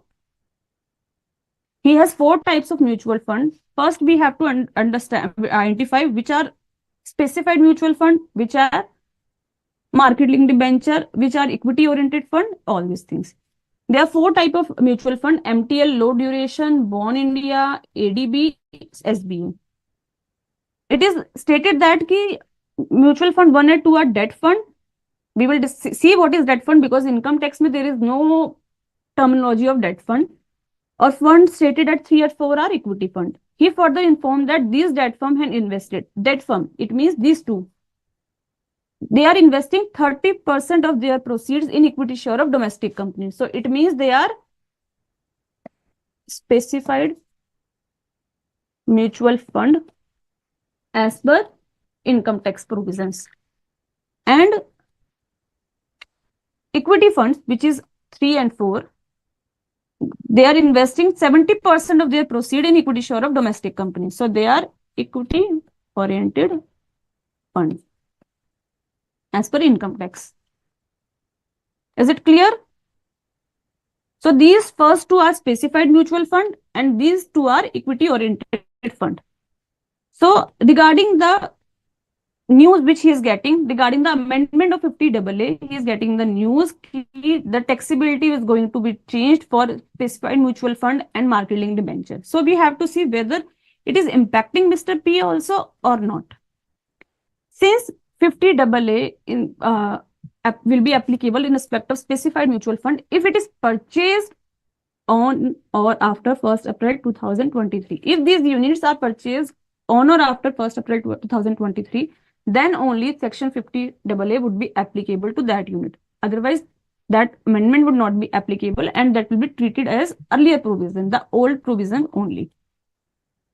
So, is their taxability going to be impacted in this case? No. So, MTL low duration fund and bond India, first two funds are debt funds. So for that, what we have seen for the debt funds which are issued before that, the period of holding will be 36 months. So holding period would like to be continue the same, which is 36 months. So it would be qualify as what when he has purchased all this, he is going to transfer all this to in October 2023. So it is had been held for more than 36 months and the same it is short term because it is not hold for more than 36 months. It's a long term because it's for more than 36 months. So how it is going to be impact? First one, MTL low duration fund, because holding of period is more than 36 months, it will be long term capital gain and the taxability will be under at the rate 20% under section 112 with indexation benefit. Okay. Regards to bond India, because period of holding, the criteria of period of holding is 36 months to qualify as long term capital gain, but that was purchased in December 20 and now transferring in October 2023. So it means 36-month period of holding is not qualified. So it's the short term capital gain. So in that case, because period of holding is less than 36 months, it's a short term capital gain, and short term capital gain on redemption of these units will be taxable at normal tax rates applicable to Mr. P. Because for short term capital gain, special rates are only for units of equity oriented fund, units of business trust, or equity share on which STT is paid. So for that, they will be taxable at normal slab rate. Regarding the two other that we have already seen, they are equity oriented fund. And what are the dates of their purchase? They are 2nd December 2023 and 8th November 2021. For that, it will be period of holding for equity oriented fund would be 12 months. He is transferring in October 2023. Then it will be short term and it will be long term because period of holding is not more than 12 months in this case and it will be more than 12 months in the last case. So ADB के case में it will be short term capital gain. For another, it will be long term capital gain. For ADB, it's an equity oriented fund which we have already seen because 65%, more than 65% of its proceeds are invested in equity share of domestic company. Okay. It is a short term capital gain. We have already seen because period of holding is less than 12 months and it will be taxable under section 111A at the rate of 15%, which I have already told you. For the last mutual fund, it's an equity oriented fund like ADB, which we have already discussed. It will be long term capital gain because period of is more than 12 months and that would be taxable under section 112A at the rate 12% exceeding 1 lakh. So regarding the news messages he is getting, his portfolio is not going to be impacted because that is going to be impacted in case of units of specified mutual fund acquired on or after, again and again I am writing on or after 1st April 23. These two, the first two, they are the specified mutual fund, but these units are not acquired on or after 1st April 23. That's why section 50AA will not be applicable to this to mutual fund. So there is no change in taxation pertaining to redemption of his investment portfolio as stood on 31st March. It will be continued with the same. Because this message will be applicable to the investment. Investment means units of mutual fund, specified mutual fund, which is acquired on or after 1st April 23. I hope this is clear.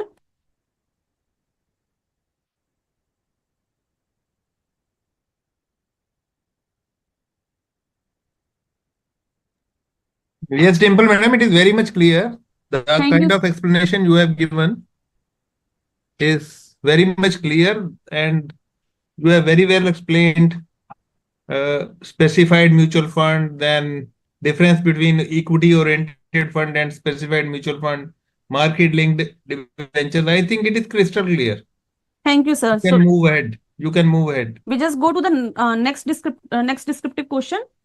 Mr. P has also planned to invest further amount of 10 crore in MTL low duration fund and Bone India low duration fund. These two funds which we have already seen, they are specified mutual fund. And he want to invest further 10 crore during this financial year 2023-24. What are the tax implication on redemption of above investment after holding it for more than 3 years down the line? So we have already seen the provisions ki if specified units of specified mutual fund is acquired on or after 1st April 2023, then it will be governed by the section 50AA, and the capital gain on redemption of these units will always be the short-term capital gain irrespective of the period of holding. So the answer is already clear to you. Since these two mutual funds, they are investing 30%, which is less than 35% in the equity share of domestic company. They are what? They are specified mutual fund, and they have been acquired on or after 1st April 2023. So they will be, that capital gain on transfer of these units will be always be short-term capital gain irrespective of the period of holding of 3 years, 4 years, or whatsoever. So if Mr. P redeems his proposed investment, these investment which he is planning to make in financial year 23-24,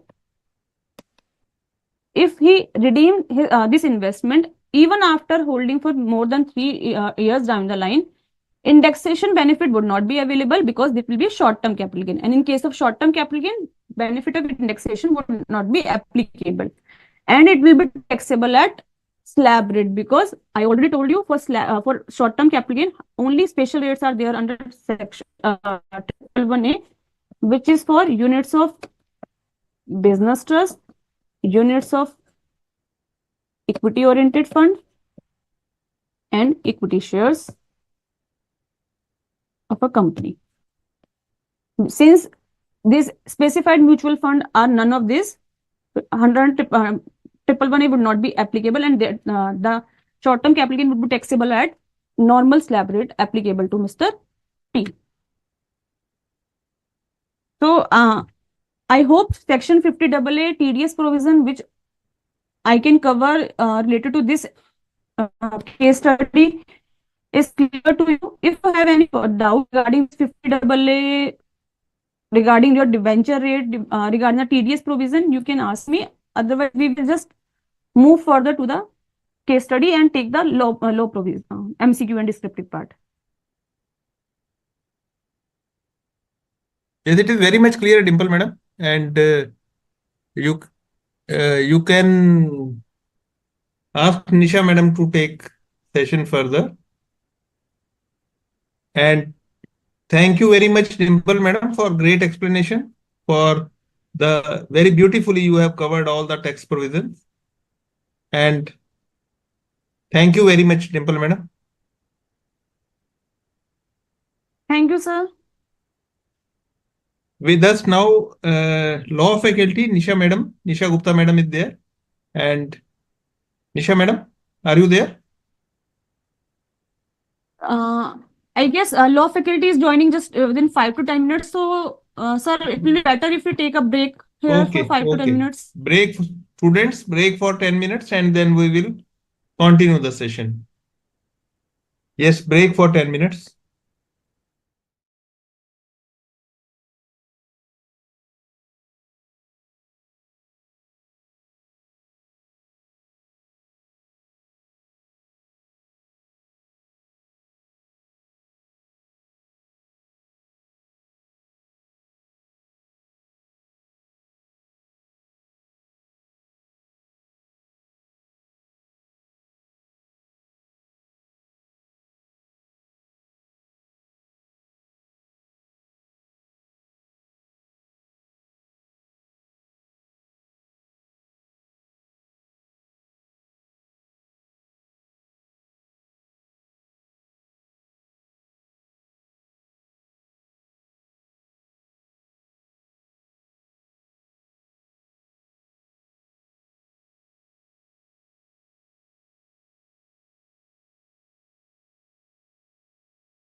Yes, students, welcome after the break. I welcome all after the break.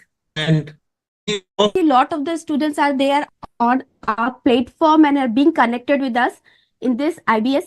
You know, dear student, as already been every time it is being emphasized that IBS is a very important subject. But yes, there's a lot of dilemma in amongst you students that considering that IBS is very typical, very difficult, and at the very same time you have to read each and every subject in order to go with this particular paper. But I tell you, remember that this paper is not as much tough as you are just pretending it to be. In fact, this paper is really very enjoying, very relatable, and it could be very well handled by you students if you have the conceptual understanding in this topic. In fact, what I would like to say about this particular paper is that I've framed a certain lines for you students so that you will be a little bit, motivated to read and go order with the preparation as well as understanding and pursuing of this particular subject. Yes, the lines are, where there is a will, there is a way. Dear students, please note, where there is a will, there is a way, and don't you ever dare to say, believe in yourself and say that I will either find or make my way. Yes, if I want to do it, then yes, I can do it. Only the thing requires the strategy, planning, and proper understanding. Students को Yes, इसका sir. पूरा meaning भी बताओ आप अच्छी तरह से। Yes, sir, of course. हाँ, Again, I'm repeating the lines, dear friends. क्योंकि बिकॉज ये जो है ना, ये स्टूडेंट्स टाइम ऐसा है, 2 months are left for examination, and in this time students should feel motivated. और ये जो आप बताओगे ना, तो ये 2 महीने, मेरे मेरे को ये लगता है निशा मैडम कि सीए में जी सर। अगर आप लास्ट के 2 महीने ना, जी।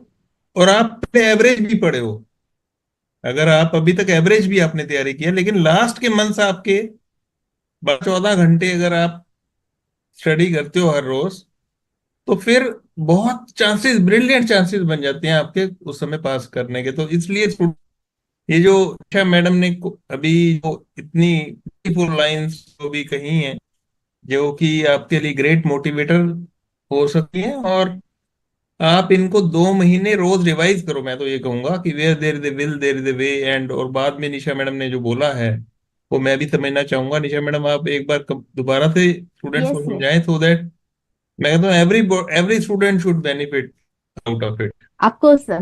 Yes, the lines are, where there is a will, there is a way. Don't you ever dare to say, believe in yourself and say, I will either find or make my way. So this is as simple कि जहां चाह है वहां राह है। पहले तो अंदर आपके अंदर ये डेडिकेशन होना चाहिए कि yes I want to do this work. If this dedication is there, तो आप उस राह पे चल पड़िए, निकल पड़िए, अपने आप रास्ते बनते चले जाएंगे। और कभी अपने आप से ये मत कहिएगा कि मैं ये नहीं कर सकता हूं, और हमेशा अपने पर विश्वास रखिए और आप अपने रास्ते खुद ढूंढ लेंगे या खुद बना लेंगे। तो this is just the thing कि that if you move with the proper strategies and planning, you are going to make your own way. आप अपना रास्ता खुद बनाएंगे, आप अपनी प्रिपरेशंस को खुद तय करेंगे, how to pursue with this study.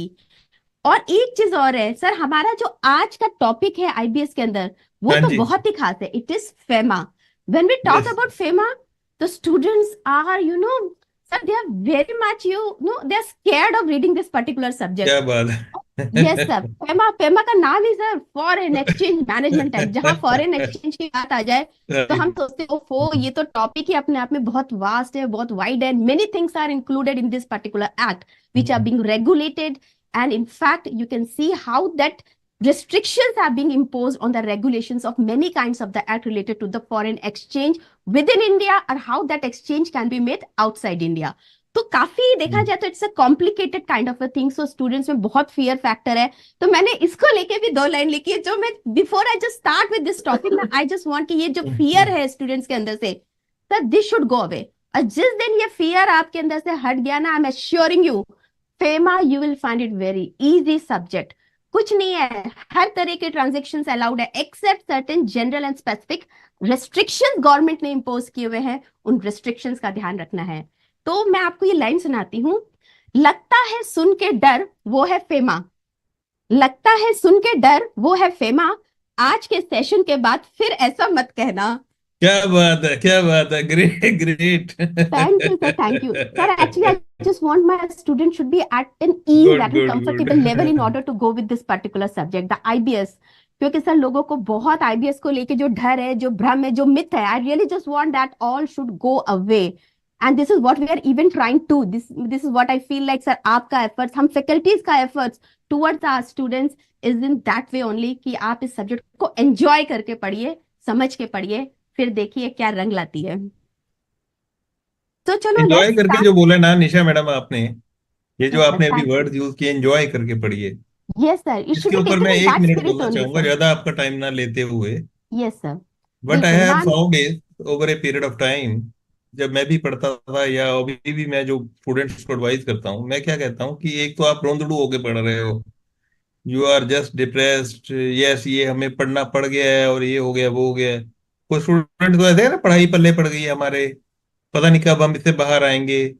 तो वो क्या होता है, अगर आपने 100 एफर्ट कर रहे हैं, 100, मतलब एक मैं बेंचमार्क लेता हूँ 100, अगर 100 आपने एफर्ट किया तो आपको रिजल्ट 50 मिलेगा उसका, ठीक है। और अगर आपने एंजॉय करके स्टडी किया तो 100 आप एफर्ट डालिए, रिजल्ट 10 गुना, 1000 मिलने वाला है आपको।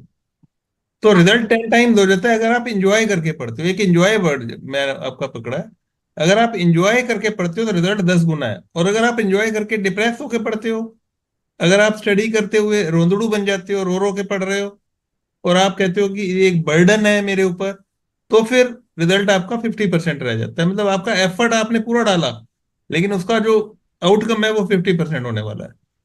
तो ये एक बहुत इंजॉयमेंट से पढ़ने का स्टूडेंट, तो ये भी एक प्रैक्टिस है, मैं आपको बताने वाला हूँ कि इंजॉयमेंट से पढ़ना भी एक प्रैक्टिस है। आप हर रोज अपने आप को कहो कि हाँ मैं एंजॉय करके पढ़ रहा हूँ, एंड देन आफ्टर 21 डेज और 10 days it will become your habit.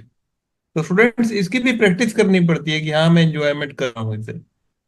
Yes, मैं आपका ज्यादा टाइम नहीं ले रहा, because I know time is limiting factor. Nisha madam, तो आपने बहुत अच्छा समझाया स्टूडेंट्स को, बहुत अच्छे कोर्स से आपने समझाया। तो Yes, yes, sir. You can carry Yes, carry sir. On. Thank you, sir. तो बच्चों जहां तक फेमा की बात आती है, तो let me give you a brief introduction about this act, not taking much of your time, because when you have an overview of the act, you tend to understand what all activities, what all nature of the transactions are being included and regulated under this act. So basically, FEMA, it refers to the Foreign Exchange Management Act, which has been enacted in 1999. ठीक है? And actions country. जितने भी foreign exchange transaction जो हमारे देश में हैं उन सबको के लिए, and here the main supervising body, और you can say the main था वो था तो in facilitate act was meant to preserve the foreign exchange reserves of the country. So under the FEMA Act, all the trans helped in attracting the foreign investment. Just I'm sharing the file first of all, so that I can go to the relevant paragraph. Case study with respect to this particular part. If you see the last paras of the case study, my dear friends, that a discussion has been stretched with regards to the buying of a villa, and owner of the villa will be the correct answer whatever the question has been asked for. यानी कि ये पूरा scene आपका जो है, it pertains to these three things. आपका cat related जो आपका जो एक्ट में जो प्रोविजन है वो which is being dealt under section 6 of the FEMA, जो कि कैपिटल अकाउंट ट्रांजैक्शन की बात करता है। और आपका साथ में आपको पढ़ना है पैम्पकेट रूल्स और एनआरआई है। तो अब आपको देखना है कि कैसे, क्योंकि आपका कैपिटल अकाउंट ट्रांजैक्शन दोनों तरह के व्यक्तियों की बात करता है। जो व्यक्ति भारत के अंदर रह रहा है, उसके अगर किसी तरह के अल्टरेशन हो रही है एसेट्स एंड लायबिलिटीज में आउटसाइड इंडिया, तो क्या होगा। और अगर कोई बाहर का व्यक्ति है, कोई बाहर रहता है, who is an Indian resident, but you can say he lives outside India as an NRI, in that case, if his assets and liabilities being altered within India, then what shall be the situation? So that is being regulated. And with respect to the foreign exchange within or outside India, or from outside to India, how it been regulated, तो आप इस पूरे चीज में जब भी questions पूछे जाएंगे you will be in a state of confusion and that confusion is to be removed. और उसके लिए क्या है, you need to have the understanding कि करंट अकाउंट ट्रांजेक्शंस क्या है and what is the capital account transactions. Current account transaction जो होता है it is related to trade in goods and services, remittances and payment. जहां पे आपने कोई गुड सप्लाई किया, आपने कोई सर्विसेज दी है, या आपने कोई पैसा यहां से वहां किसी को भेजा है, रेमिटेंस किया है, या आपने कोई पेमेंट किया है, तो that will be regulated with the current account transaction. लेकिन when you talk about in specific respect to the capital account transactions, of course here it includes the investment in the securities and the immovable property, तो वो आपका capital account transaction हो जाता है। So basically ये दो type के transaction है which are being regulated and what kind of the restrictions, which are the prohibited acts, which are the restricted acts, और किन conditions में ये सब चीजें permittable and who are the authorities who will be regulating and giving their assent or the permission to regulate these nature of the transaction that has been dealt under this FEMA Act. So you are being required to have the understanding of all this particular portion, my dear friends. Right? चलो अब हम आगे चलते हैं question पे। मैंने आपको relevant paragraph बता दिया है, हमारे ये दो ही पैराग्राफ्स है विच आर इंपॉर्टेंट। ठीक है, अब हम चलते हैं हमारे एमसीक्यूज पर। So here is the MCQ number 5। अब यहाँ पे पूछा गया है that Mr. Christopher plans to repatriate from India the sale proceeds of villa, which of the following statement, वो अब उन्होंने जो सेल किया उसका जो है, अब वो चाहते हैं कि वो अमाउंट में जहां रेट कि what shall be the his place or his to his operating account। ठीक है, तो वो देखना क्यों ये सब इतने स्कैंडल्स आपके सामने आ जाएंगे। अगर आपको याद हो 21, 22 में इतने मनी लॉन्ड्रिंग स्कैम्स हुए थे, चाहे वो आईपीएल स्कैम हो, चाहे आपका कॉमनवेल्थ स्कैम हो, या फिर मतलब इतने इंपॉर्टेंट आपकी मतलब स्ट्रिंजेंट लॉ था, इतनी उसमें पनिशमेंट्स थी कॉट, और आप अगर फंस जाते हैं तो then you will be punished. तो यहाँ पे उसको थोड़ा सा इन्वेस्टमेंट इन इंडिया को बूस्ट करने के लिए थोड़े से हमारे लॉस को set the investment companies can enter into our, इसको हम और इंक्रीज कर सके और अपने फॉरेन एक्सचेंज। सो अब बात करते हैं हम एनआरआई की, कि भाई एनआरआई कैसे रिपैट्रिएट कर सकता है। तो अगर मैं आपको सिंप्लीफाइड मैनर में बताती हूँ, यस, कि एनआरआई है अगर उसको कैसे ऑपरेट कर सकता है अपने बैंक अकाउंट को। ठीक है, मान लीजिए कोई एनआरआई है और वो अपना बैंक अकाउंट कैसे ऑपरेट कर सकता है। This is bank account of NRI. ठीक है, ये कैसे ऑपरेट करेगा बैंक को? Through the way of through accounts. दो तरह के अकाउंट से अपने फंड्स को ऑपरेट कर सकता है अपने। ठीक है, तो इसमें बोला एक होता है आपका एनआरई अकाउंट और एक होता है आपका एनआरओ अकाउंट। एनआरई क्या होता है? NRE is the resident external account. Okay, this is external account, उनका एक्सटर्नल अकाउंट होता है, राइट। और ये आपका होता है, this is an ordinary account. Got it? अब दोनों में क्या डिफरेंस है एनआरई अकाउंट और एनआरओ अकाउंट के ऑपरेशन में? एनआरई अकाउंट जो होता है it is easily can be any amount can be easily remitted from this account, वो भी आउटसाइड इंडिया। अगर आपको बाहर कुछ भेजना है तो आप can be remitted from this freely या इजिली आप कोई भी अमाउंट को ट्रांसफर नहीं कर सकते हैं।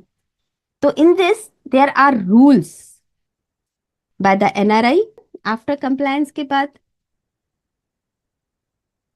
जी हाँ, आप देखोगे इसमें एक होता है ओवरसीज बैंक में, ओवरसीज बैंक है, wherever he is staying there he can, जब एनआरओ से एनआरई में ट्रांसफर करते हैं। ठीक है, अब हम आ जाते हैं एनुअल जो लिमिट बात कर रहे हैं, ये एनुअल लिमिट है, यानी कि आपके फाइनेंशियल ईयर में आपकी, ठीक है, इसमें अगर आप देखेंगे लिमिट आपकी बताई हुई है USD 1 million in a financial year, in पर फाइनेंशियल, यानी कि एक फाइनेंशियल ईयर में आपकी मैक्सिमम लिमिट डिफाइंड है। इसके अंदर आप कितनी भी लिमिट कर सकते हैं, लेकिन financial limit this is the maximum limit, इस लिमिट के बियॉन्ड आप नहीं जा सकते, this is the maximum limit that is up till $1 million पर फाइनेंशियल ईयर में आप इतना एनुअल लिमिट इन्होंने फिक्स है, इतना अमाउंट आप ट्रांसफर कर सकते हैं। Got it. लेकिन इसमें भी दो कंडीशंस हैं। पहला है कि ये लिमिट एप्लीकेबल होगी सिर्फ कब, in case of non current income, याद रखिएगा। और ये लिमिट आपकी, ये तो एप्लीकेबल एंड नॉट एप्लीकेबल, इस पे एप्लीकेबल होते हैं ये limits in case of current income. अब प्रश्न उठता है कि करंट इनकम क्या है। हमारे फेमा में कहीं भी डिफाइंड नहीं है current income, nowhere it's defined. लेकिन हमारा जो आरबीआई है उसने थ्रू सर्कुलर्स ये चीज डिफाइन कर रखी है, क्योंकि अगर हमें ये देखना है कि अगर ये करंट इनकम है तो उस पर लिमिट नहीं लगेगी, तो वहां पे आप कितना भी अमाउंट अपने इंडिया से आप अपने एनआरई अकाउंट में डाल सकते हो, थ्रू एनआरओ अकाउंट से होते हुए या through the compliance with the procedure, आपकी जो भी डॉक्यूमेंटेशन है वो करके with the approval of RBI आप वहां पे कितना भी अमाउंट कर सकते हैं। तो इसलिए पहले चीज आपको ये पता होना चाहिए कि whether it is a current income और it is a non current income. अभी चूंकि ये डिफाइन नहीं है तो this question is of course very much required. तो आरबीआई ने इसको क्लैरिटी दी through the way of the circular and it has said that कि current income can be in the nature of rent, got it, in the nature of pension, salary, dividend and so on। ठीक है, ये आपका current income ये मानी जाएगी। और जो नॉन करंट इनकम है उसके लिए ये बोला क्या है, any proceed that has been obtained from the sale of any property, आप इमूवेबल प्रॉपर्टी हो सकती है, ठीक है, from sale of any immovable property, okay, or you can say any mutual funds and that too in India। जो भी भारत में immovable property आपने बेची है उसका जो भी सेल प्रोसीड्स है प्लस आपका जो भी म्यूचुअल फंड्स है उनसे अगर आपने कोई भी इनकम ड्राइव करी है, कोई भी अमाउंट ड्राइव किया है वो भी इंडिया के अंदर, तो then it will be considered as non current income. और जब अगर उसको आप जहां रहते हैं अपने वहां के अकाउंट में ट्रांसफर करना चाहते हैं तो you need to comply with the requirements as already I have told you कि आपको 3 रिक्वायरमेंट्स पूरी करनी है एंड दैट इज कि आपका डॉक्यूमेंटेशन प्रॉपर फाइल होना चाहिए, आपकी अप्रूवल होनी चाहिए एंड आपकी एनुअल लिमिट को कंसिडर करना चाहिए। तो भाई हमारे क्वेश्चन में अगर हम चले तो सीधी सी बात है, what is given in our question,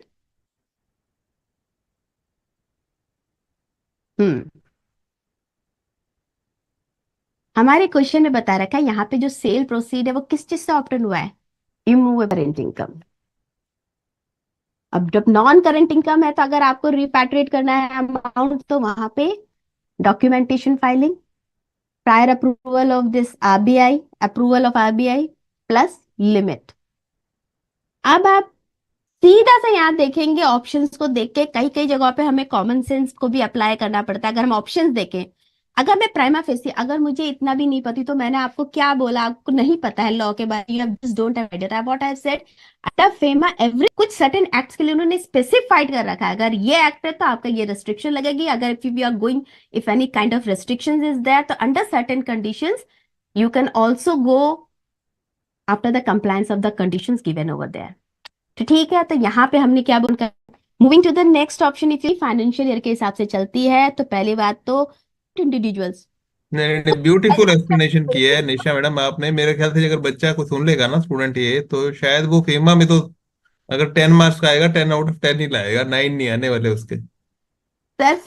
sir FEMA की खासियत है सर, मैंने आज सिंपली टू गुड ये एंड आप दे वो जो अंडरस्टैंड अ आपने लॉट। एक बात बोली थी बीच में, शेर बोला था आपने फेमा के जी सर। ऊपर कि आज के बाद ना कहना मुश्किल है वो एक बार सुनाओ आप। सर फिर से सुनना है, चलिए सर बिल्कुल सुनाती हूँ सर, ये मैंने सेल्फ फ्रेम किया है बिफोर स्टार्टिंग विद हाँ द नहीं, lecture, I just can thought understand तभी। फेमा आज के सेशन के बाद फिर ऐसा मत कहना। क्या बात है, क्या बात है, गुड गुड ग्रेट।